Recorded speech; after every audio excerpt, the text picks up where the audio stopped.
उस समय गांव में खुशहाली का माहौल था। लोग खेतों में मेहनत करते, शाम को चौपाल पर हंसी ठिठोली होती और बच्चों की खिलखिलाहट पूरे गांव में गूंजती रहती।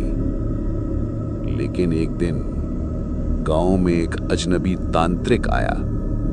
उसकी एंट्री अजीब थी।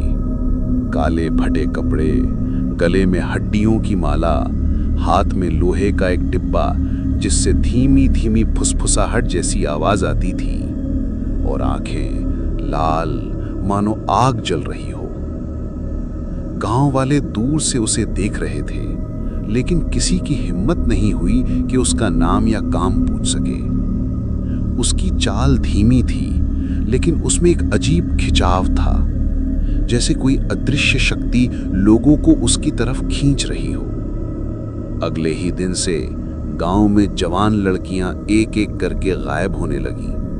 पहले एक, फिर दूसरी, और देखते देखते हफ्ते भर में 5 लड़कियां लापता हो गईं। लोगों के घर मातम में बदल गए। किसी को समझ नहीं आ रहा था कि आखिर ये लड़कियां जा कहां रही हैं।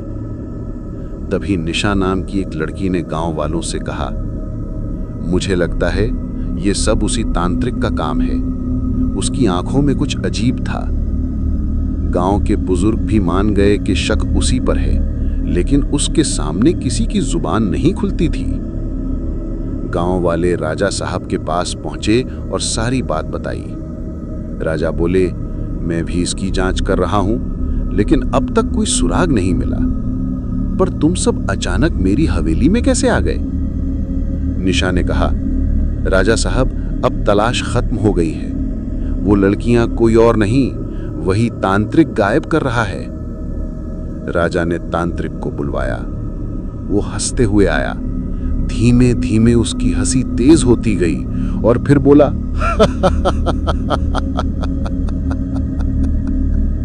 हाँ, मैंने ही उन्हें गायब किया है और अब वो जिंदा नहीं है। मैंने उन सब की बलि चढ़ा दी है।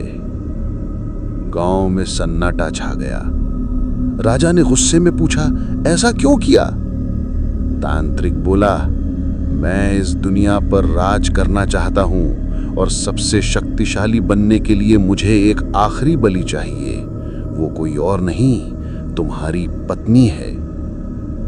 राजा ने तलवार पकड़ ली, लेकिन तांत्रिक बोला, अगर अपनी पत्नी को बचाना चाहते हो तो इस लड़की निशा को मेरे हवाले कर दो। गुस्से में राजा ने गांव वालों को इशारा किया। सबने तांत्रिक को जूते चप्पलों से पीटा और फांसी पर लटका दिया।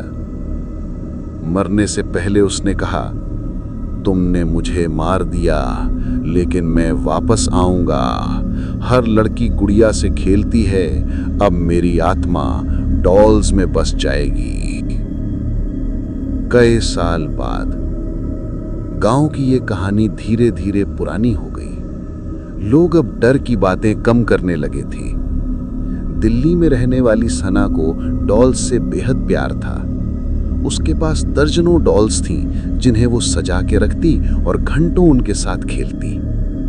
पढ़ाई खत्म हुई तो उसके माता पिता ने कहा, अब हम गांव चलेंगे और तुम्हारे लिए एक अच्छा रिश्ता ढूंढेंगे। गांव पहुंचने से पहले ही घर वालों ने चेतावनी दी, सना, वहां अपनी डॉल मत ले जाना, वो गांव श्रापित है। लेकिन सना ने हंसकर कहा, अरे पापा, वो तो बस कहानी है। और उसने अपनी सबसे पसंदीदा छोटी डॉल चुपके से बैग में रख ली। पहली ही रात गांव में अजीब घटनाएं शुरू हो गईं। कभी किसी के रोने की आवाज, कभी आंगन में बर्तन गिरने की आवाज और कभी खिड़की पर नाखून रगड़ने की। गांव वाले डर गए। उन्हें यकीन हो गया तांत्रिक की आत्मा वापस आ चुकी है। सना अपने कमरे में डॉल के साथ खेल रही थी। अचानक डॉल की आंखें चमक उठीं।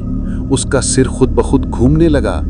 सना ने डरकर उसे नीचे रखा, लेकिन डॉल खुद खड़ी हो गई। कमरे में तांत्रिक की वही हंसी गूंजने लगी, धीमी, फिर तेज और फिर डरावनी चीख में बदल गई। सना चीखने लगी, लेकिन उसकी आवाज जैसे दीवारों में कैद हो गई। डॉल का चेहरा बदलने लगा, गाल सड़ने लगे, आंखें खून जैसी लाल और मुंह से काला धुआं निकलने लगा। डॉल ने सना को पकड़कर जिंदा जमीन में गाड़ दिया। सुबह गांव वालों ने दरवाजे पर वही डॉल पड़ी देखी। उसने हंसते हुए कहा, अब मैं वापस आ गया हूं।